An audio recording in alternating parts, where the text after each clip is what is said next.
So this video is going to be about yin and yang. And eventually I really want to go over some of the history of yin and yang. However, this video is going to be mainly like a staple of how I understand yin and yang and how I'm going to try to incorporate that in my life for this video series on how a perfect life is a perfect balance of happiness and resistance, and how I'm going to apply yin and yang to that. When I'm thinking about happiness in the future and thinking about what it is that really makes me happy, it almost like I think about what makes me upset or makes me unhappy at the same time. And with that understanding, it then gives me an ability to look at how to avoid something that I don't like, and then almost tolerate or enjoy something, that else in the other aspect that's completely the opposite. So, if I'm trying to find a perfect life of happiness and resistance, I'm going to try to pick things that are going to meet my goals for my vision. And my vision will bring me to who I really want to be in the future. And then my goals will bring me closer and closer to that every day. And then just magically one day, I'm just going to reach that person that I want to be. And I am going to try to find the yin and yang in each thing, because the extreme of one individual thing can actually bring you to the point of breaking. And if you're able to get past the point of breaking, then you're able to develop that part of your brain that develops more and more and more the more you do something that you don't want to do. So if you're able to do something that you don't want to do, you're able to force your brain to start growing and to start being able to almost have more like hardware available for you to compute more information later. Then the next point would be that you are able to do it over and over again to the point where it's just nothing and you don't even have to think about it. And then when you're not able to think about it, you're able to kind of do something else that you want to do. And sometimes whenever you do something that's so extreme that you like and that you want to do, it's a good balance, or it's a good extreme the next day or the next hour or the next time to do something that you don't want to do.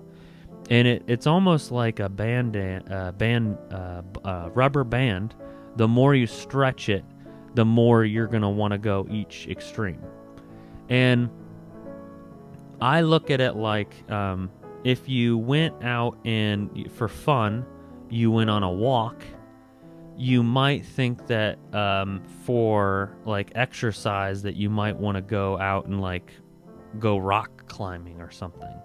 And it might be so difficult, but because, I don't know, something that you found fun was also difficult, it might make it easier.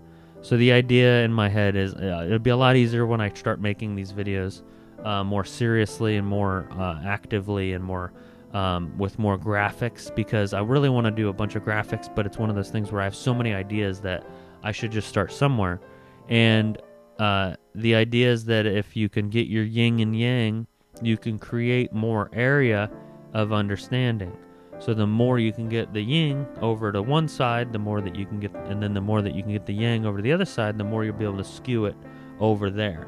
So if you have a maximum yin and yang, it's going to constantly be in a certain threshold. So when you're starting to pick things and putting it in your life, sometimes it's best to have that yin and that yang. So if you have an activity in the morning, maybe it takes a lot of the energy out of you. You want that, that bad part, and then you want to put the good part in the afternoon. And sometimes when you're able to concentrate these things, it's able to understand the full embrace of that moment of bliss and that moment of concentration.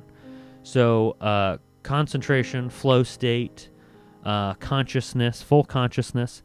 If you're able to keep yourself out of that state of confusion, then whenever you roll into a time of being able to be in that full moment of bliss, because you're in that state of consciousness, you're able to be in that full state of bliss. So, I don't know, it's hard to say an example, but if you're going to go hang out with your significant other, the person that makes you that full happiness, and you go to see them, and you have to deal with something that's very difficult. That's your yang, that doesn't work with you. And I always forget which one works and which one doesn't work. So if I'm backwards, I'm sorry. But if you work with the one that's have to work with something that's completely against you, right before you want to work with something that's working with you, it'll take the energy right out of you, and then you won't be able to enjoy that moment of bliss. So being able to deal with that moment, or cope with it, or avoid it in general, or any of the above, would be the only way to just handle that situation going forward, to have that perfect moment of happiness and resistance. Happiness obviously is one spectrum, and then yang is and then resistance is the exact opposite. So happiness is the one extreme, and then resistance is the opposite extreme.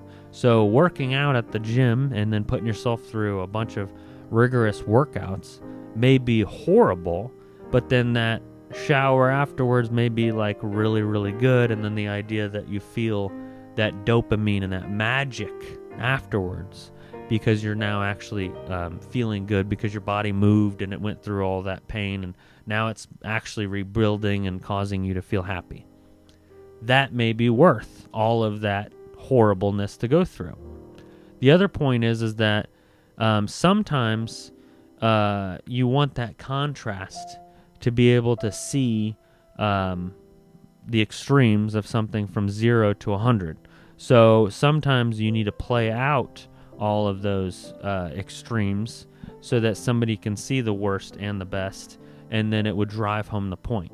So a lot of times when you're saying something, you'll want to say something that's for something, and then you want to say something that, I don't know, it's against something, but it's showing how far extreme you are on something and not extreme on the other.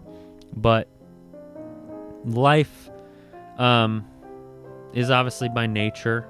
It is completely controlled by nature.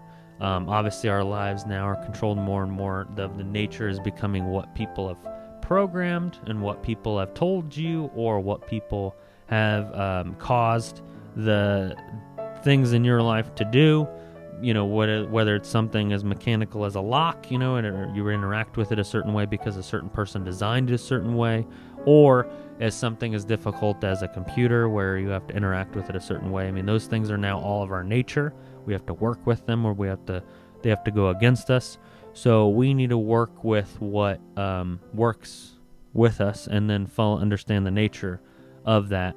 And nature isn't always just isn't always yin or yang. It's always a combination of the above. And you just need to find, speaking to myself specifically and speaking to anybody else that wants to understand, you need to just find a way to find a yin and yang, or learn to live with the yin and the yang at the same time, to be able to understand and set back, but understand that there is an extreme, and in extreme cases you can actually find the breaking point. And when you find the breaking point, you start to realize too that you're not even at a breaking point, and that it kind of goes on forever in each direction. You'll never actually find an extreme. So the last couple videos were about masculine and feminine, and that's like a perfect blend of like the yin and the yang. And the beauty of it is that you can always find yourself in any part of it at any point in time to benefit it to where you need it to be benefited. You have the ability through thoughts and through speaking to control the people and the things and the actions, or the atoms and the things around you. And then your actions all correlate and cause the next thing to happen and the next thing to happen.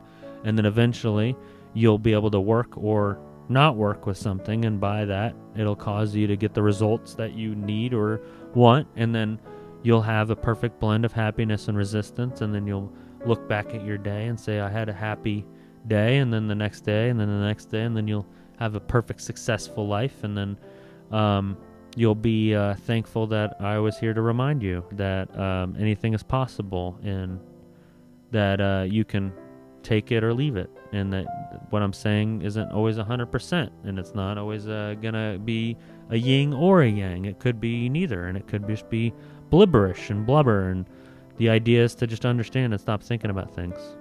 But if you like the video series or if you want to watch more, like, comment, and let me know what you hate. Let me know what you like. And thank you for watching this video so far. And I will see you on the next one, which is going to be up here or up there. Don't forget about all the videos that I haven't. And I probably have like 20 more videos to make, 30 more videos at least right now.